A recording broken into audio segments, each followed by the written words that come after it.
Hi everyone, welcome back to my YouTube channel DSRL maths YouTube channel. ఈరోజు మనం 10th స్టాండర్డ్కి appear అవుతున్నటువంటి public పరీక్షలకి appear అవుతున్నటువంటి విద్యార్థుల కోసం ఈరోజు మైన్ ఆన్సర్ బుక్లెట్ ఏ విధంగా ఉంటుంది, ఎగ్జామినేషన్ హాల్లో పాటించవలసినటువంటి ఇన్స్ట్రక్షన్స్ ఏంటి, అలాగే ఓఎంఆర్ షీటు ఏ విధంగా ఫిల్ చేయాలి అనేటువంటి విషయాలన్నింటినీ కూడా ఈ యొక్క వీడియోలో మనం తెలుసుకుందాం. సో వీడియోలోకి వెళ్ళే ముందు ఎవరైనా సరే మొట్టమొదటిగా మన ఛానల్ చూస్తుంటే డిఎస్ఆర్ఎల్ మ్యాథ్స్ యూట్యూబ్ ఛానల్ని సబ్స్క్రైబ్ చేయండి. అదేవిధంగా ఈ యొక్క వీడియోని 10వ తరగతి చదువుతున్న విద్యార్థులందరూ కూడా షేర్ చేయండి. సో ఈరోజు వీడియోని స్కిప్ చేయకుండా పూర్తిగా చూడండి. ఎస్ఎస్సి పరీక్షలో హాజరవుతున్నటువంటి వాళ్ళ యొక్క విద్యార్థులకి ఇన్స్ట్రక్షన్స్ అవనండి, ఇవన్నీ కూడా మోడల్వే. మన యొక్క ఓఎంఆర్ షీట్ ఏ విధంగా ఉండబోతుంది, సో మైన్ ఆన్సర్ బుక్లెట్స్ ఏ విధంగా ఉండబోతుంది అనేది అన్నీ కూడా మనం పూర్తిగా మనం ప్రతి దాని గురించి విపులంగా మనం నేర్చుకోవచ్చు. సో వీడియోని మొదటి నుంచి లాస్ట్ వరకు కూడా చూడండి, ఎక్కడ కూడా స్కిప్ చేయకుండా ప్రతి దాని గురించి కూడా వివరించడం జరుగుతుంది. సో 10వ తరగతి ఎగ్జామినేషన్స్, పబ్లిక్ ఎగ్జామినేషన్స్ రానున్న కొద్ది రోజుల్లో ప్రారంభం అవుతున్నాయి. అవి ఆంధ్రప్రదేశ్ అనండి, తెలంగాణలో ఉన్నాయండి. 10వ తరగతి విద్యార్థులందరూ కూడా ఇప్పటికే బాగా ప్రిపేర్ అయ్యి ఉంటారు. ఎగ్జామ్స్ దగ్గర అవుతున్న కొద్దీ కూడా విద్యార్థుల్లో కొంచెం టెన్షన్ ఫీల్ అవుతుంటారు. అటువంటి టెన్షన్ ఏమీ పడవద్దు. ముందుగా మీరు నేర్చుకున్నటువంటి విషయాల్ని ప్రజెంటేషను బాగా చేయగలిగితే 100కి 100 మార్కులు సాధించవచ్చు. మనం చదువుకున్న దాన్ని పేపర్లో ప్రజెంటేషన్ మనం చేయగలిగితే ఖచ్చితంగా మనం సాధించవచ్చు. అయితే పబ్లిక్ ఇప్పటివరకు కూడా మనం పరీక్షలు మన యొక్క పాఠశాలలోనే రాయడం జరుగుతోంది. పబ్లిక్ పరీక్ష అనేది హాల్ టికెట్లు తీసుకుని వేరే పాఠశాలకు వెళ్ళి మనం రాయవలసి ఉంటుంది. సో అందువల్ల కొంచెం టెన్షన్ ఫీల్ అవుతుంటారు. అంటే కొత్తగా ఉండేటువంటి మళ్ళీ టీచర్లు, అక్కడ ఉండేటువంటి రూము వాతావరణం, ఒక బుక్లెట్ ఇవ్వడం ఏమనండి, ఓఎంఆర్ షీట్ ఇవ్వడం ఏమనండి, సో అవన్నిటినీ కూడా మనం తలుచుకుని కొంచెం టెన్షన్ ఫీల్ అవుతుంటారు. సో అటువంటివి ఏమీ టెన్షన్ ఫీల్ అవసరం లేదు. చాలా చక్కగా మన పాఠశాల స్థాయిలో ఏ విధంగా అయితే ఎగ్జామినేషన్ రాస్తున్నారో అదేవిధంగా మనం పబ్లిక్ ఎగ్జామినేషన్స్ కూడా రాయొచ్చు. ఏ విధమైనటువంటి టెన్షన్ పడవద్దు. దానికి సంబంధించి ముఖ్యమైన టిప్స్ ఏంటంటే, మీరు ప్రతి విద్యార్థి కూడా పబ్లిక్ పరీక్షల్లో అవనేటువంటి ఆ సమయాల్లో కూడా చాలామంది రాత్రి 12:30, 1 గంట, 2, 3 గంటల వరకు చదివేసి తెల్లవారే ఏదో 1 గంట, 2 గంటలు పడుకుంటారు. అటువంటివి మాత్రం ఎట్టి పరిస్థితుల్లోనూ చేయవద్దు. రాత్రి 10:30, 11 వరకు చదివి తెల్లవారి 4, 4:30 లేచి చదవండి. అంతేగాని నైట్ అవుట్ చేసేయడం, రాత్రి 1 గంట, 2 గంటలు చదివితే తెల్లవారుజామున మళ్ళీ పరీక్ష హాల్లోకి వెళ్ళిన తర్వాత నిద్ర రావడం జరుగుతుంది. సో అటువంటివి ఏమీ కాకుండా నార్మల్గా మీరు నిద్ర అనేది చాలా ఇంపార్టెంటు. అది మీరు మామూలుగా 10:30, 11 వరకు మ్యాక్సిమం చదవండి, అంతే చాలు. పడుకోండి. ఒక మినిమమ్ ఒక 5 అవర్స్, అలాగా మనం 6 అవర్స్ పడుకోగలిగితే 10:30 పడుకున్నాం అనుకోండి, 6 అవర్స్ 16 అంటే 4.5, 4:30, తెల్లవారుజాము 4:30కి 5కి లేచి చదువుకోవచ్చు ఎగ్జామినేషన్. సో ఆ విధంగా చేయండి. అందుకే నిద్ర లేకుండా మాత్రం ఎట్టి బస్సులోనూ ఉండొద్దు. మరొకటి, పరీక్ష వెళ్ళే ఆడవాళ్ళు బ్రేక్ఫాస్ట్ అనేది చేయకుండా చాలామంది వెళ్తుంటారు. బ్రేక్ఫాస్ట్ అనేది తప్పనిసరిగా తినాలి, ఎందుకంటే ఎగ్జామినేషన్ టెన్షన్ కోసం. అటువంటి ఏం టెన్షన్ పడక్కలేదు. ఏదైనా తినగలిగినప్పుడు మాత్రమే బ్రేక్ఫాస్ట్ అంటే అల్పాహారం చాలా కొద్దిగా మీరు తీసుకుని వెళ్ళాలి కంపల్సరీగా. అందులో ఆయిలీ ఫుడ్, స్పైసీ ఫుడ్ అది లేకుండా కొంచెం చూసుకుని ఖచ్చితంగా మీరు అల్పాహారం బ్రేక్ఫాస్ట్ చేసుకుని మాత్రం వెళ్ళాలి. మరొకటి, మీకు ఎగ్జామినేషన్ హాల్లోకి వెళ్ళిన తర్వాత ఎప్పుడైతే హాల్ టికెట్ ఇస్తారో దానికి ఒక రోజు ముందుగా మీరు ఆ సెంటర్కి వెళ్ళి చూసుకోండి. ఆ యొక్క సెంటరు, దానికి ఒక కోడ్ ఉంటుంది, ప్రతిదానికి సెంటర్ నెంబర్ ఉంటుంది. ఏదో ప్రతిదానికి కూడా మీరు ఆ సెంటర్కి వెళ్ళి అది అవునా కాదనేది నిర్ధారణ చేసుకుని పరీక్ష ముందు రోజు కానీ 2 రోజుల ముందు కానీ ఆ రోజు ఆ పరీక్ష సెంటర్ అవునా కాదనేది చెక్ చేసుకోండి, మీరు నిర్ధారణ చేసుకోండి. ఎందుకంటే అదే రోజు వెళ్ళి చెక్ చేసుకుంటే అది కాదనుకున్నప్పుడు మళ్ళీ వేరే సెంటర్కి వెళ్ళాలి అంటే కన్ఫ్యూజ్ అవుతారు, టెన్షన్ పడతారు. కాబట్టి పరీక్షా సమయానికి ఎప్పుడైతే మన టైం ఉంటుందో 9 గంటలు స్టార్ట్ అనుకోండి, 8:15 కల్లా అక్కడ ఉండాలి, లేకపోతే 8:30 మ్యాక్సిమం 8:30 కల్లా అక్కడ ఉండేటట్టుగా, 8:15 కల్లా ఉండేటట్టుగా మీరు ప్లాన్ చేసుకోండి. దానికి తగ్గ, ఎందుకంటే ట్రాఫిక్ అది ఉంటుంది కాబట్టి ఒక అరగంట గంట ముందు పరీక్షా కేంద్రానికి చేరుకునేటట్టుగా చేసుకోండి మొదటి రోజు. తర్వాత పరీక్షా కేంద్రంలో ముందుగానే నిర్ధారణ చేసుకోండి, అది అవునా కాదే ముందు రోజు చెక్ చేసుకుంటే ఫస్ట్ డే ఒక రోజు మనకి తెలిసిపోయింది అనుకోండి, అప్పటికప్పుడు అదే సెంటర్ అయినప్పుడు మనకి కన్ఫ్యూజన్ ఉండదు. ఎందుకంటే వెళ్ళి ఆ రోజునే కనుక వెళ్ళి చూసుకుంటే అది కాదని తెలిస్తే మళ్ళీ మనకి టెన్షన్ పడుతుంది, వేరే సెంటర్కి వెళ్ళాలంటే ఇప్పుడు దాన్ని మళ్ళీ కంగారుగా వెళ్ళడం అవుతుంది. కాబట్టి ముందు రోజు వెళ్ళి ఆ సెంటర్ అవునా కాదా, మీకు పడినటువంటి సెంటర్ అవునా కాదా, హాల్ టికెట్లో పడినటువంటి సెంటర్ అవునా కాదా అనేది చెక్ చేసుకోండి. అండ్ మరొకటి, మనకి పరీక్షల్లో వెళ్ళిన వెంటనే వాళ్ళు ఇవన్నీ కూడా మోడల్ ఇవ్వడం జరుగుతుంది మీకు. దాన్ని ఇన్స్ట్రక్షన్స్, సో ఇది 10th క్లాస్ పబ్లిక్ ఎగ్జామినేషన్ ఒక బుక్లెట్లు ఇస్తారు, 24 పేజెస్ బుక్లెట్. అయితే ఇది ఇంగ్లీష్లో ఉంది, ఇంగ్లీష్లో ఎవరు ఎక్కడ నాకు అవైలబిలిటీ చూశాను, కానీ ఇది ఇంగ్లీష్లో ఉండే ఇన్స్ట్రక్షన్స్ ఇంగ్లీష్గా, తెలుగులోనే ఉంటాయి. ఇది కూడా అన్నీ కూడా మనకు తెలుగులోనే ఉంటాయి, ఇంగ్లీష్లో అనేది ఉండదు. ఒక బుక్ 24 పేజెస్ బుక్లెట్ ఒకటి ఇస్తారు మీకు, ఒక OMR షీట్ ఇస్తారు. సో ఇందులో అసలు ముందుగా ఈ యొక్క 24 పేజెస్ బుక్లెట్ అంటే ఇదొక పేజీ. సో మనం చూసుకుంటే ఇదొక పేజీ అనుకోండి, దీని మళ్ళీ 8 పేజెస్ మామూలుగా పిన్ చేశాను అంతే. ఇది 2 అంటే 4 పేజీలు అయినట్టు, 3 అంటే 6, 4, 8 అలా 5 ఇలా 12 అంటే 24, అటు ఇటు కలిపితే 24 పేజెస్ బుక్లెట్ మనకి ఇవ్వడం జరుగుతుంది. సో ఇది మీరు ఇక్కడ నుంచి మీరు స్టార్ట్ చేసేయచ్చు, మార్జిన్ డ్రా చేయడం, రఫ్ కాలం డ్రా చేయడం మొదలు పెట్టచ్చు. ఇక్కడ మీకు ఇవన్నీ కూడా తెలుగులో ఉంటాయి, ఇది ఓన్లీ డమ్మీ పేపర్, ఇది ఒకటే మీకు మోడల్గా ఉండడం చూపిస్తే ఈ ఇన్స్ట్రక్షన్స్ అన్నీ కూడా తెలుగులో ఉంటాయి. ఇక్కడ సబ్జెక్ట్ అనేది ఉంటుంది. సబ్జెక్ట్ అంటే మీ యొక్క ఫస్ట్ లాంగ్వేజ్ బ్రాకెట్లో తెలుగు అయితే తెలుగు, హిందీ అయితే హిందీ. పేపర్ మనకి ఒకటే ఉంటుంది కాబట్టి 1 అని రాస్తారు. ఇక్కడ బుక్లెట్ సీరియల్ నెంబర్ అనేది చాలా జాగ్రత్తగా చూసుకోండి. ఇక్కడ 3 డిజిట్ నెంబర్ ఉంటుంది, ప్రింట్ అయ్యి వస్తుంది, అది ప్రింట్ అయ్యడం లేదా పెన్తో రాయడం ఉంటుంది. 456 అనుకోండి, 456 ఆ 3 డిజిట్ నెంబర్ అనేది కంపల్సరీగా ఉంటుంది. లేని పక్షంలో అది అడగండి, మాకు ఇక్కడ ప్రింట్ పడలేదండి, ఇందులో లేదా నెంబర్ రాసి లేదండి, 3 డిజిట్ నెంబర్ అని చూసుకోండి. సో ఇవన్నీ కూడా ఎగ్జామినేషన్ సంబంధించి ఇన్స్ట్రక్షన్స్ ఈ 10 ఉంటాయి. ఈ 10 కూడా తెలుగులోనే ఉంటాయి మీకు ఇన్స్ట్రక్షన్. నేను సబ్జెక్ట్ ఏం రాస్తారు మీరు, సబ్జెక్టు అంటే ఫస్ట్ లాంగ్వేజ్ బ్రాకెట్లో తెలుగు అయితే తెలుగు, హిందీ అయితే హిందీ, కాంప్లీట్ తెలుగు అయితే కాంప్లీట్ తెలుగు. సెకండ్ లాంగ్వేజ్, రెండో రోజు అయితే సెకండ్ లాంగ్వేజ్ బ్రాకెట్లో తెలుగు అయితే తెలుగు, హిందీ అయితే హిందీ, పేపర్ అయితే 1. తర్వాత ఇంగ్లీష్ 1, మ్యాథ్స్, అలాగే ఫిజిక్స్, బయాలజీ షార్ట్. ఇది 24 పేజీలు బుక్లెట్ ఇస్తారు. 24 పేజీలు కనుక అయిపోతే అప్పుడు 12 పేజీలు అనేది బుక్లెట్ వేరేగా ఇవ్వడం ఉంది, వేరే షీట్లు అనేది ఇవ్వడం జరగదు. 24 పేజీలు మ్యాక్సిమం సరిపోతాయి. ఆ 24 పేజీల బుక్లెట్ అన్నీ కూడా ఇవి మైన్ ఇలాగంటే ఇలాగే ఉంటుంది బుక్లెట్, ఇలా లోపల పేజెస్ ఉంటాయి. అంటే ఇది మామూలుగా పిన్ చేశాను కానీ ఇదే సైజులో ఉంటాయి. నేను 24 పేజెస్ రాసుకోవచ్చు, నీట్గా రాయండి. మార్జిన్ డ్రా చేయడం, సింగిల్ లైన్ మార్జిన్ ఎలా డ్రా చేసుకుంటారు, ఇక్కడనే మొదలు పెట్టేసుకోవచ్చు. చాలామంది డౌట్ వస్తుంది ఇక్కడ రాసుకోవచ్చు. ప్రతి ప్రశ్నకి కూడా కొత్త పేజీలో రాయాలని ప్రారంభించాల్సిన పని ఏమీ లేదు. తర్వాత ఈ బుక్లెట్ ఇచ్చిన వెంటనే ఈ 3 డిజిట్ నెంబర్ ఉందో లేదో చెక్ చేసుకోవాలి. ఇవైతే ఇన్విజిలేట్ సైన్ సిగ్నేచర్స్, మీకు కాదు అది.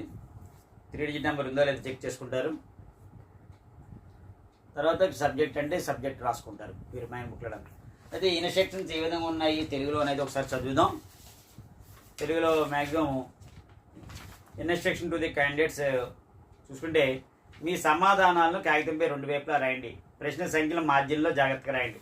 మార్జిన్ రాసుకుంటారు కదా, మార్జిన్ లోపల ప్రశ్న సంఖ్య రాయాలి, అంటే క్వశ్చన్ నెంబర్ రాసుకోవాలి మనం.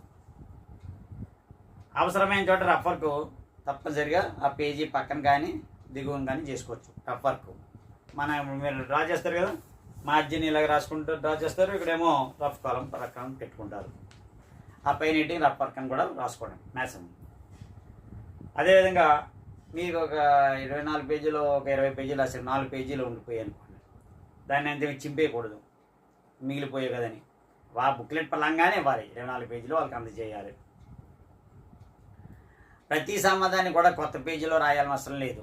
ఒక ప్రశ్న అయిపోయింది, లైన్ డ్రా చేయడం, సెకండ్ క్వశ్చన్ రాసేసుకోవడం అయిపోయింది, రెండోది కూడా అయిపోయింది, మూడోది రాసుకోవచ్చు. అప్పుడు ఇంకో కొత్త పేజీకి వెళ్ళాలని లేదు. అలాగే మార్జిన్లో జవాబులు రాయకండి. ఎప్పుడైతే మనం మార్జిన్ డ్రా చేస్తామో దాంట్లో జవాబులు రాయకుండా ఓన్లీ క్వశ్చన్ నెంబర్ రాయాలి. మార్జిన్లో ప్రశ్న సంఖ్య మాత్రమే రాయాలి, అంటే క్వశ్చన్ నెంబర్ మాత్రమే రాయాలి. సమాధానాలు స్పష్టంగా నీలం పెన్ అంటే బ్లూ పెన్తోనూ రాయాలి. రెడ్ పెన్ కానీ గ్రీన్ పెన్ కానీ వాడకూడదు. అది ఆన్సర్ బుక్లెట్ లేదా ఓఎంఆర్ షీట్లో మీ ఓఎంఆర్ షీట్ గురించి చెప్తాను. ఓఎంఆర్ షీట్ అనేది గురించి కూడా మనకి ఎక్స్ప్లెయిన్ చేయడం జరుగుతుంది. అవి ఏంటనేది చెప్తాను. మీకు ఆన్సర్ బుక్లెట్ ఓఎంఆర్ షీటు వాళ్ళలో ఎక్కడ కూడా నెంబర్ రాయట్లేదు. మీరు దాంతో హాల్ టికెట్ నెంబర్ అనేది ఎక్కడ కూడా రాయకూడదు. మీరు పరీక్ష హాల్లోకి కాగితపు షీట్లు లేదా పుస్తకాలు కానీ టైప్ చేసిన లేదా జెరాక్స్ కాపీ ఏవిటువంటి మెటీరియల్ని తీసుకుని వెళ్ళకూడదు. అదేవిధంగా దాని ఆన్సర్ స్క్రిప్ట్ మీద ఎవరిని కూడా ఎగ్జామ్ని ఉద్దేశించి దయచేసి నన్ను పాస్ చేయండి ప్లీజ్, ఇటువంటి ఏ విధమైనటువంటి మ్యాటర్ కూడా రాయకూడదు. అటువంటివి చేస్తే మీపై క్రమశిక్షణ చర్యలు తీసుకుంటారు.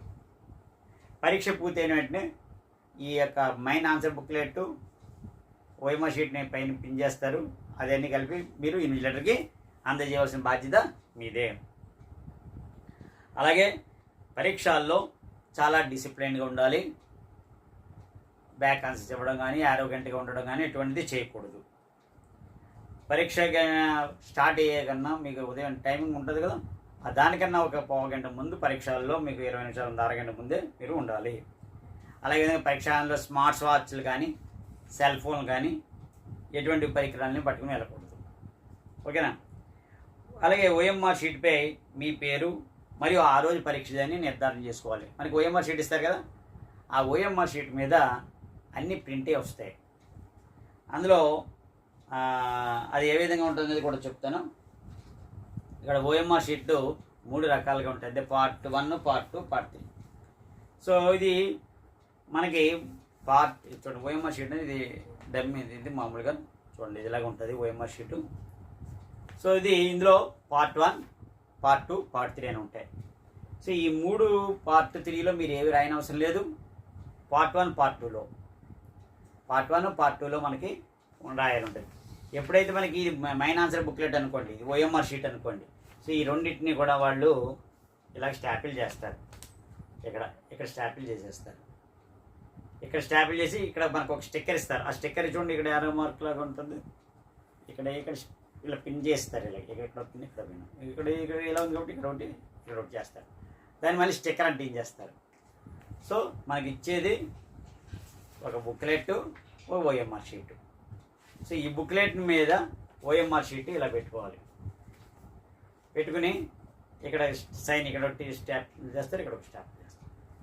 సో ఈ ఓఎంఆర్ షీట్ని ఏ విధంగా ఇందులో రాయవలసినవి ఏమి పని లేదు, మీరు అన్నీ ఉంటాయి.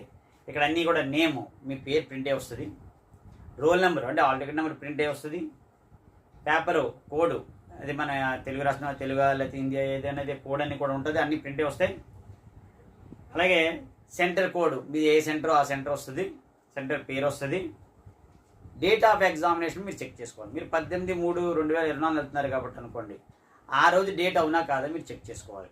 మీ పేరు అవునా కాదా చెక్ చేసుకోవాలి.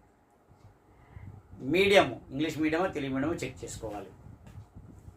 సో మనకి ఇక్కడ main answer booklet serial number అక్కడ బాక్స్ ఉంటుంది పేపర్ పార్ట్ 1లో. అక్కడ 3 డిజిట్ నెంబర్ చెప్పాను కదా. సపోజ్ మనకి మైన్ బుక్లెట్ ఆన్సర్ షీట్ ఇలా చూడండి, ఓఎంఆర్ షీట్ ఇలా ఉందనుకోండి, ఇదే కదా ఓఎంఆర్ షీట్ ఇలా ఉందనుకోండి. ఇది పార్ట్ 1, తర్వాత ఇక్కడ పార్ట్ 2, పార్ట్ 3. ఇది ఇలాగే ఉంటుంది, ఒక షీటే ఇలాగ అందరు మీరు. సో ఇందులో ఇక్కడ మీరు చూడండి పార్ట్ 1, పార్ట్ 2, పార్ట్ 3. సో ఇందులో మనం ఏమి రాయట్లేదు, ఇందులో మనం ఏమి ఫిలప్ చేయని అవసరం లేదు. సో ఈ పార్ట్ 1లోనే మీరు ఇక్కడ చూసుకోవాల్సింది ఏంటంటే ఇక్కడ మైన్ ఆన్సర్ బుక్లెట్ సీరియల్ అని ఉంటుంది. Booklet serial number 3 digit number ఉంటుంది. ఇందాక నెంబర్ చెప్పాం కదా, సపోజ్ 4, 5, 6 అనుకోండి నెంబరు. అంటే ఈ యొక్క బుక్లెట్ సీరియల్ నెంబర్ మీద ప్రింట్ వస్తుంది కదా 4, 5, 6 లేదా 128 అంటే 1 to 8 రాస్తారు. అలాగే ఇక్కడ రూమ్ నెంబర్ అని ఉంటుంది, మీరు ఫిలప్ చేయాల్సింది. అంటే ఇది ఫిలప్ చేయాలి ఒకటి. రూమ్ నెంబర్ మీరు రూమ్ నెంబర్ 4 పడింది అనుకోండి 04 అని రాసేస్తారు. అలాగే అదే కిందన సిగ్నేచర్ అని ఉంటుంది, సిగ్నేచర్ ఆఫ్ స్టూడెంట్. ఇక్కడ ఇన్విజిలేటర్ సిగ్నేచర్స్ అని ఉంటాయి. స్టూడెంట్ దగ్గర మీరు సంతకం మీరు ఎలా పెడతారు. మన పార్ట్ 1లో మనం రాయవలసినవి ఏంటి, మైన్ బుక్లెట్ సీరియల్ నెంబర్ రాసుకోవాలి. 3D గళ్ళు ఇస్తాడు, రూమ్ నెంబర్ పడుతుంది 0, అదే మీరు పడిన రూమ్ నెంబరు. మీరు సెంటర్కి వెళ్తారు కదా, అక్కడ రూమ్ నెంబర్ చెప్తారు 0404, లేదా 5 అయితే 5, 7 అయితే 7. అలాగే సిగ్నేచర్ ఆఫ్ ది స్టూడెంట్, ఇక్కడ ఇన్విజిలేటర్ సిగ్నేచర్ ఉంటాయి. ఇన్విజిలేటర్ సిగ్నేచర్లో పెట్టేయకండి, ఇన్విజిలేటర్ పెట్టకండి. అర్థం అవగాహన కోసం మీరు రాయాల్సిన first 1 main booklet serial number రాస్తారంతే. అది ఎక్కడ ఉంటుంది మీకు, ఇక్కడ ఆన్సర్ బుక్లెట్ సీరియల్ మనకి ఇచ్చారు కదా మైన్ బుక్లెట్ సీరియల్ నెంబరు. ఇదేంటిది ఆన్సర్ బుక్లెట్. ఆన్సర్ బుక్లెట్ ఎలాగుంది కదా, ఇక్కడ పడుతుంది సీరియల్ నెంబర్ ఎలా పడుతుంది. సపోజ్ 4, 5, 6 ఈ నెంబర్ పడుతుంది. ఈ నెంబర్ ఉందో లేదో మీరు చెక్ చేసుకోండి. అలాగే ఇక్కడ మీరు రాయాల్సింది సబ్జెక్టు. ఇవన్నీ తెలుగులో ఉంటాయిలేండి, ఇవి తెలుగులో ఉంటుంది సార్. పేపర్ 1 తెలుగు అనుకోండి, తెలుగు పేపర్ 1 ఇది ఒకటి రాస్తారు, ఇది ఒకటి రాస్తారు అంతే. అక్కడ మెయిన్ బుక్లెట్ సీరియల్ నెంబర్లో ఇక్కడ కూడా ఇన్విజిలేటర్ సిగ్నేచర్స్ ఉంటాయి, అవన్నీ వాళ్ళు చేసుకుంటారు, మీరు చేయట్లేదు. ఈ సీరియల్ నెంబర్ ఆల్రెడీ ఉంటుంది, మీరు రాయట్లేదు. మీ మైన్ 4, 5, 6 అనేది మీరు రాయట్లేదు, వాళ్ళ ప్రింటే వస్తుంది. ఇక్కడ ఓన్లీ మీరు సబ్జెక్టు రాస్తారు అంతే. తెలుగు, హిందీ అయితే హిందీ. ఇది ఓఎంఆర్ షీటు. ఓఎంఆర్ షీట్లో 3 ఉంటాయి, పార్ట్ 1, పార్ట్ 2, పార్ట్ 3. పార్ట్ 3లో అసలు ఏమీ రాయట్లేదు. పార్ట్ 1లో రాసిన ఏంటి మనం మైన్ బుక్లెట్ సీరియల్ నెంబర్ ఈ 4, 5, 6 అనేది ఇక్కడ రాస్తున్నాం అంతే. నెంబర్ 4, 5 అప్రాక్సిమేట్లీ చెప్పాను, అదే 723 అవ్వచ్చు, లేదా 045 అవ్వచ్చు. ఇక్కడ రూమ్ నెంబరు ఉంటుంది, ఆ రూమ్ నెంబర్ రాస్తారు. దేంతో బ్లూ పెన్తో రాస్తారు. అలాగే సిగ్నేచర్ ఆఫ్ ది స్టూడెంట్, మీ యొక్క సిగ్నేచరు పూర్తిగా రాయండి. ఈ బాక్స్లో మధ్యలో రావాలి, అంతేగాని ఇక్కడ ఈ బాక్స్ దాటి బయటికి వెళ్ళకూడదు. ఈ బాక్స్ మధ్యలోనే మీ యొక్క సిగ్నేచరు వాళ్ళు ఇక్కడ ఏ విధంగా అయితే పెట్టారో అదే విధంగా ఉండాలి, ఫుల్ సిగ్నేచరు ఉండాలి. ఇక్కడ ఇన్విజిలేటర్ సిగ్నేచర్లో పెట్టేయకండి, ఇక్కడ కూడా సిగ్నేచర్ అని ఉంటుంది, అక్కడ ఇన్విజిలేటర్స్ పెట్టాలి, చూసుకోవాలి. పార్ట్ 2లో రావాల్సింది ఏంటంటే మళ్ళీ మైన్ బుక్లెట్ సీరియల్ నెంబర్ రాస్తారు. ఇక్కడ మళ్ళీ మైన్ బుక్లెట్ సీరియల్ నెంబర్ అని ఉంటుంది. అదేంటిది ఇక్కడ నెంబర్ ఎంత 4, 5, 6 కదా, 4, 5, 6 అంతే. మిగతావన్నీ కూడా మీకు అనవసరం, ఇవేమి రాయనవసరం లేదు. అక్కడ నెంబర్ ఆఫ్ పొజిషనల్స్ బుక్స్ అటాచ్డ్ అనేది అంటే ఇవి అయిపోతే 24 పేజీలు అయిపోతే ఇంకో బుక్ తీసుకుంటే అది ఏదైనా అవుతుంది, లేకపోతే అవ్వదు. సో మీరు రాయవలసినవి ఓఎంఆర్ షీట్లో చేయాల్సిన పని ఓన్లీ, అంతేగాని ఓఎంఆర్ షీట్ తీసి కంగారు పడిన అవసరం లేదు. మైన్ బుక్లెట్ సీరియల్ నెంబర్ కూడా వాడు ప్రింట్ అయ్యి ఇస్తారు. ఇందులో మైన్ ఆన్సర్ బుక్లెట్ ఇది వాడే ఇస్తాడు, ఇక్కడ ప్రింట్ అయ్యి వస్తుంది. ఇది నువ్వు కూడా రాయనట్లేదు, ఓన్లీ నువ్వు సబ్జెక్ట్ రాస్తావు. తెలుగు ఫస్ట్ లాంగ్వేజ్ తెలుగు బ్రాకెట్లో, first language bracket Telugu, paper అయితే 1 అని రాస్తారు. అన్నీ కూడా ఇన్స్ట్రక్షన్స్ వాళ్ళు ఇస్తారు, మన ఎగ్జామినేషన్ హాల్లో ఉండేటువంటి ఇన్విజిలేటర్స్ ఇస్తారు. మీరేం కంగారు పడిన అవసరం. ఏవైనా మీకు డౌట్స్ వస్తే ఇన్విజిలేటర్స్ని అడగండి, తప్పులేదు.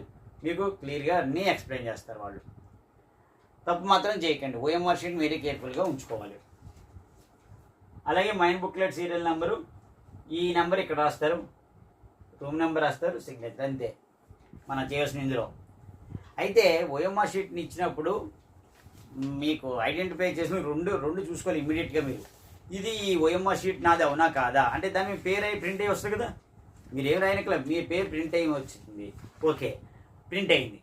అది ఆ రోజు డేట్ అవునా కాదా అనేది చెక్ చేసుకోవాలి. అంటే 18వ తారీఖుది అవునా కాదా లేదా 19 డేట్ ఒకటి చెక్ చేసుకోండి. ఏ రోజు ఆ రోజు ఓఎంఆర్ షీట్. అంటే మీకు 7 ఎగ్జామ్లు రాసుకోండి, 7 ఓఎంఆర్ షీట్లు ఉంటాయి అక్కడ. ఏ రోజు ఆ రోజే ఇస్తారు, మ్యాక్సిమం లేకుండా తప్పు లేకుండా ఉంటుంది. కానీ మీరు చెక్ చేసుకోవాలి, బాధ్యత మీది. ఏంటి మీ పేరు ఉందా లేదా, అంతేగాని కంగారుగా దాన్ని దీన్ని ప్రింట్ చేసేసుకుని అయిపోయిన తర్వాత చెప్పడం కాదు ఓఎంఆర్ షీట్. సో మీరు పేరు చెక్ చేసుకోండి. First of all OMR sheet మీకు ఇస్తారు, మెయిన్ బుక్లెట్ సీరియల్ నెంబర్ ఇచ్చిన వెంటనే మీరు చెక్ చేసుకోండి. ఈ నెంబర్ 3 డిజిట్ నెంబర్ వచ్చిందా లేదా చెక్ చేసుకుంటారు అంతే. ఇందులో ఇది ఇచ్చినప్పుడు ఓఎంఆర్ షీట్ ఇచ్చినప్పుడు మీరు చెక్ చేసుకున్న బాధ్యత ఏంటి, మన యొక్క పేరు పడిందా లేదా మీరు చెక్ చేసుకుంటారు. 2 ఆ రోజు డేట్ అవునా కాదా, డేట్ కూడా ప్రింట్ అయ్యి వస్తుంది. డేట్ కూడా అక్కడ మనకి మీ పేరుతో ప్రింట్ అయ్యి వస్తుంది. నేము ఉంటుంది ఇక్కడ. డేట్ అంటే ఏంటి 18/3/24 డేట్ వచ్చిందా లేదా కరెక్ట్గా వచ్చిందా లేదా చెక్ చేసుకుంటారు. మీ పేరు అవునా కాదా లేదా చెక్ చేసుకుంటారు. మీడియం తెలుగా ఇంగ్లీషా, మీరు ఇంగ్లీష్ మీడియం అనుకోండి ఇంగ్లీష్ అని పడుతుంటుంది. ఇంగ్లీష్ మీడియం, తెలుగు మీడియం అయితే తెలుగు మీడియం పడుతుంది. ఆ మీడియం ఒకటి చెక్ చేసుకుంటారు. సో ఏవైనా కనుక మీకు డౌట్ వస్తే మీ రూమ్లో పడేటువంటి ఇన్విజిలేటర్ని ఎవరైతే ఉంటారో వాళ్ళని అడగండి. డౌట్స్ క్లియర్గా వాళ్ళు ఎక్స్ప్లెయిన్ చేయడం జరుగుతుంటుంది, ఏం చేయాలో చెప్తారు. సో ఇవన్నీ అయిన తర్వాత వాళ్ళు ఈ ఓఎంఆర్ షీట్ మీకు ఇది ఇచ్చిన తర్వాత దాన్ని ఈ విధంగా స్టాపుల్ చేస్తారు. దాన్ని ఈ యొక్క మైన్ ఆన్సర్ బుక్లెట్ సీరియల్ ఇదిను ఓఎంఆర్ షీట్ ఇలా తీసుకుంటారు. తీసుకుని ఇక్కడైతే ఎర్ర మార్క్ ఉంది కదా మనకి, ఇక్కడ ఎర్ర మార్క్ ఇలా పిన్ చేస్తారు వాళ్ళు. మీరేం పట్టుకునే అవసరం లేదు. ఈ 2 ప్రింట్ అయిన తర్వాత ఈ ఎక్కడైతే స్టాపిల్ చేసామో దాని మీద స్టిక్కర్ కూడా అంటిస్తారు వాళ్ళు. స్టిక్కర్ అంటిస్తారు, ఇక్కడ ఒకటి స్టిక్కర్ అంటిస్తారు, ఇక్కడ పడింది. సో ఇప్పుడు చూడండి మనకి పడింది ఏంటి, ఓఎంఆర్ షీట్ ఇలా ఉంటుంది, main answer booklet serial number ఉంటుంది. ఇక్కడ నుంచి మీరు రాసేసుకుంటుంటారు ఓఎంఆర్ షీట్. చాలా ఇక్కడ నుంచి ఎగ్జామ్ ఇలా మామూలుగా వైట్ పేజెస్ ఇవన్నీ కూడా మీరు రాసేసుకుంటారు అంతే. సో ఇవన్నీ రాయడానికి ఎంతసేపు పడుతుంది, ఒక 5 నిమిషాలు సరిపోతుంది, 10 మినిట్స్. సో ఓఎంఆర్ షీట్ ముందుగా మీద ఉన్నా కదా చెక్ చేసుకోవడం ఇది. సో మీరుగా ఫస్ట్గా మనం ఏం చేసుకుంది ఏంటి, ఆన్సర్ బుక్లెట్ సీరియల్ నెంబర్ పడిందా లేదా చెక్ చేసుకుంటారు, ఫస్ట్ పాయింట్. 2వ పాయింట్, ఇది మీరు రాయని అవసరం లేదు, ఇక్కడ సబ్జెక్ట్ రాస్తారు. అది ఆ రోజు ఎగ్జామ్ ఏదైతే అది ఫస్ట్ లాంగ్వేజ్ బ్రాకెట్లో తెలుగు అయితే తెలుగు. పేపర్ 1 అంటాడు, ఇదివరకు అయితే 1, 2 ఉండేవి కాబట్టి పేపర్ 1 ఇప్పుడు అన్నీ 1 కాబట్టి 1 రాసుకుంటారు. ఈ ఓఎంఆర్ షీట్కి వచ్చేసరికి మనకి ఇది answer booklet, main answer booklet. ఇది ఓఎంఆర్కి వచ్చేసరికి 3 భాగాల కింద ఉంటుంది. అంత ఒకటే షీటు 3 బాక్స్. మిగతా ఏమి రాయని అవసరం లేదు, మీరు అక్కడ ఆల్రెడీ అన్నీ ప్రింట్ అయ్యి వస్తాయి. ఇక్కడ రావాలంటే మైన్ బుక్లెట్ సీట్ నెంబర్, ఈ నెంబర్ ఇక్కడికి వచ్చి రాస్తారు 4, 5, 6 అనేది. అంటే ఇదే నెంబర్ కాదు, మీరు నెంబర్ పడింది. రూమ్ నెంబర్ ఆ రోజు మీకు ఏ రూమ్లో పడిందో, 1లో పడింది అనుకోండి 01, 8లో పడింది 08 వస్తారు. ఇక్కడ సిగ్నేచరు ఈ 3. పార్ట్ 2లో కూడా బుక్లెట్ సీరియల్ నెంబర్ రాయవలసి ఉంటుంది, రాస్తారు. ఈ పార్ట్ 3లో అసలు మీరు ఏమి రాయని అవసరం లేదు. సో ఏదో ఇక్కడ రాయవలసింది ఈ మైన్ బుక్లెట్ సీరియల్ నెంబరు, ఇక్కడ రూమ్ నెంబరు, మీ యొక్క సిగ్నేచరు, ఇక్కడ main booklet serial number, number of additionals అనేవి ఏమి రాయాలో అనేది నేను చెప్తాను. సో ఈ యొక్క దీన్ని నలిపేయకుండా మొత్తం ఓఎంఆర్ షీట్ని చాలా జాగ్రత్తగా కేర్ఫుల్గా మీరు ఉంచుకోవాలి. సో ఈ విధంగా మీరు ఓఎంఆర్ షీట్ అవనండి, మైన్ బుక్లెట్ బుక్లెట్ అవనండి, చాలా జాగ్రత్తగా చూసుకుని ఎగ్జామినేషన్ టెన్షన్ లేకుండా ఫ్రీగా నీట్గా ప్రజెంటేషన్ బాగుండి ప్రతి ఎగ్జామినేషన్ కూడా కాన్ఫిడెంట్గా రాయండి. సో మంచి మార్కులు 600కి 550 మార్కులు దాటి వచ్చేటట్టుగా మీరు అందరూ కూడా ప్రయత్నం చేయండి. టెన్షన్గా పడి మాత్రం ఎప్పుడు రాయకండి, టెన్షన్ పడితే ఉన్నది కూడా మర్చిపోతారు. సో జాగ్రత్తగా మొత్తం ఓవరాల్గా నీట్గా ప్రజెంటేషన్ మనం వచ్చిన దాన్ని రావడం వేరు, పేపర్ ప్రజెంటేషన్ అనేది should be neat and clear, నీట్గా రాయడం వేరు. సో ఆ పేపర్ ప్రజెంటేషన్ నీట్గా రాయండి, ఖచ్చితంగా మీకు ప్రతి ఎగ్జామినేషన్లో కూడా మంచి మార్కులు సాధిస్తారు. మనకి ఇప్పటివరకు ఎప్పుడైతే ఎంతవరకు వస్తుందో అంతవరకు వచ్చింది మనం ప్రజెంటేషన్ చేస్తే చాలు. కొత్తగా ఇప్పుడు మళ్ళీ చూడండి ఎగ్జామినేషన్ అంటే వెళ్ళే వరకు కూడా ప్రతి నిమిషం ఎగ్జామినేషన్ హాల్లోకి వెళ్ళే వరకు కూడా పుస్తకం పట్టుకుని అలా చదువుతూ ఉండకండి. ఎగ్జామినేషన్ స్టార్ట్ అవుతుంది అనగా మీరు ఎగ్జామ్ సెంటర్కి వెళ్ళిన తర్వాత రిలాక్స్గా ఉండండి. ఒక పావు గంట అరగంట ముందు గంట ముందు వదిలేయండి. ఎగ్జామినేషన్ 9 గంటలు స్టార్ట్ అయిపోండి, 8 గంటలకల్లా వదిలేండి. అంతేగాని వెళ్తున్నప్పుడు, బండి మీద వెళ్తున్నప్పుడు కానీ, కాళ్ళు వెళ్తున్నప్పుడు కానీ, లేదంటే నడుచు వెళ్తున్నప్పుడు కానీ ఆ పుస్తకాలు చదవక్కర్లేదు. మీరు ఎంతవరకు చదువుకున్నారో అంతవరకు సరిపోద్ది. ప్రజెంటేషన్ చేయండి, క్వశ్చన్ 1-2 సార్లు చదువుకోండి. క్వశ్చన్ పేపర్ ఇచ్చిన నేను స్టార్ట్ చేయకండి. వచ్చినవన్నీ కూడా ముందు సరే క్వశ్చన్ పేపర్ని 15 నిమిషాలు దానికే కేటాయిస్తారు. సో క్వశ్చన్ పేపర్ చదువుకోండి. మీకు రానివి కాకుండా ముందు వచ్చినవన్నీ మాకు ప్రజెంటేషన్ చేయండి. క్వశ్చన్ నెంబర్ కంపల్సరీగా రాయండి. రానివి లాస్ట్లో చేయండి. ప్రతి క్వశ్చన్ కూడా అటెంప్ట్ చేయండి. Don't leave any Roman or any question. ప్రతి ప్రశ్నని అటెంప్ట్ చేయండి. ఇచ్చిన టైంలో మీరు పూర్తిగా చేయండి, వదిలిపెట్టేయద్దు. సో పూర్తిగా 3 గంటల 15 నిమిషాలు 3 గంటల 15 నిమిషాలు మీరు ఆ ఎగ్జామినేషన్లో ఉండండి. ప్రతిదానికి కూడా కొట్టివేత లేకుండా చేయండి. అంతేగాని కొట్టివేతలు చేసేసి నీట్గా paper presentation first page second page బాగా నీట్గా చేయాలి. సో ఓవరాల్గా మొత్తం అంతా కూడా నీట్గా స్క్రాచెస్లో avoid silly mistakes and over rating అనేది లేకుండా చూసుకోండి. నీట్గా ఖచ్చితంగా ఉంటుంది. అదేవిధంగా ఎగ్జామినేషన్ అయిపోయి వచ్చిన తర్వాత మరొక ఇంపార్టెంట్ పాయింట్ ఏంటంటే, ఎగ్జామినేషన్ అయిపోయింది అనుకోండి, ఫస్ట్ లాగా తెలుగు అయిపోయిన తర్వాత ఒకసారి పేపర్ చూస్తారు, చూపించేస్తారు, అయిపోయింది. దాని గురించి అదేవిధంగా డిస్కషన్, నువ్వు ఈ బిట్కి ఆన్సర్ రాసు, ఏ బిట్ అది ఆన్సర్ అవునా కాదా, ఇది ఆన్సర్ అవునా కాదా, అందరినీ ఫోన్ చేసి లేదా అందరికీ చెప్పేసి ఇది అవునా కాదా దాని మీద డిస్కషన్ చేయకండి. ఒక 5 మినిట్స్ 10 మినిట్స్ ఒక పాయింట్ దాంతో అయిపోయిన తర్వాత ఎగ్జామ్ ఆ పరిస్థితి గురించి ఇంక ఆలోచించద్దు, అయిపోయింది, leave it. So please concentrate on next day exam. So ఆ రోజు అయిపోయింది కదా ఎగ్జామ్, మళ్ళీ మనం ఏం చేయలేం. సో నెక్స్ట్ డే ఎగ్జామ్ చేయండి. ఒకవేళ అది రైటో రాంగో తెలిసిన తర్వాత మళ్ళీ మన మైండ్ డిస్టర్బ్ అయిపోద్ది. సో ఎక్కువగా డిస్కషన్ పెట్టకండి. అయిపోయింది, ఇది రాసావా, ప్రతిదీ తీసుకుని ప్రతి బుక్ తీసుకుని అయిపోయిన ఎగ్జామినేషన్ ఇది అవునా కాదా, లేదా ఈ బిట్ అవునా కాదా, దీని ఆన్సర్ అవునా కాదా, దాని ఆన్సర్ ఇదా, లేదా ఈ ప్రతి బిట్ 33 క్వశ్చన్లకి మళ్ళీ ఆన్సర్లు రాసుకోవడం, మళ్ళీ పేపర్ రాయడం, ఇంటికి వెళ్ళి మళ్ళీ చెక్ చేసుకోవడం నేను రాసిన కరెక్టా కాదా అనేది చేయొద్దు. అయిపోయింది ఎగ్జామ్ని వదిలేయండి. కావాలంటే లాస్ట్ అన్ని ఎగ్జామ్లు అయిపోయాక మళ్ళీ కావాలంటే రాసుకుంటారు. మీరు ఫస్ట్ డే ఎగ్జామ్ అయిపోయింది, ఒక 10 నిమిషాలు 15 నిమిషాలు పేపర్లు చూపిస్తారు, అయిపోయింది. దాని గురించి లీవ్ ఇట్. దాని గురించి ఎక్స్టెండ్ చేసుకోకండి. నువ్వు ఏ బిట్టికి ఆన్సర్ ఏం రాసావు, లేదా నువ్వు ఆ బిట్టికి ఏమైనా ఆన్సర్ రాసావు, ఈ ఆన్సర్ రైటా కాదా, లేదా ఆన్సర్ కరెక్ట్గా ఉన్నావు కదా అనేది వదిలేయండి. నెక్స్ట్ డే ఎగ్జామినేషన్కి మళ్ళీ ప్రిపేర్ అవ్వండి. ఎందుకంటే అది రాంగ్ అని అనుకోండి, మీ మైండ్ అంతా దాని మీద వెళ్ళిపోతుంది. So leave it. ఈ విధంగా ఏ రోజు ఎగ్జామినేషన్ అయిపోయిన తర్వాత దాని గురించి ఎక్కువగా డిస్కషన్ పెట్టుకోకుండా ఆపండి. సో నెక్స్ట్ ఎగ్జామ్ చేయండి. అలా ప్రతి ఎగ్జామినేషన్ చేయండి. ఖచ్చితంగా మీకు 100కి 100 మార్కులు వస్తుంది. 90 అబోవ్ మార్కులు అంటే 600 మార్కులు 555 మార్కులు దాటి వస్తాయి అందరికీ కూడా. ఓకేనా? Thank you very much. All the best. I wish all the best your student. Thank you very much.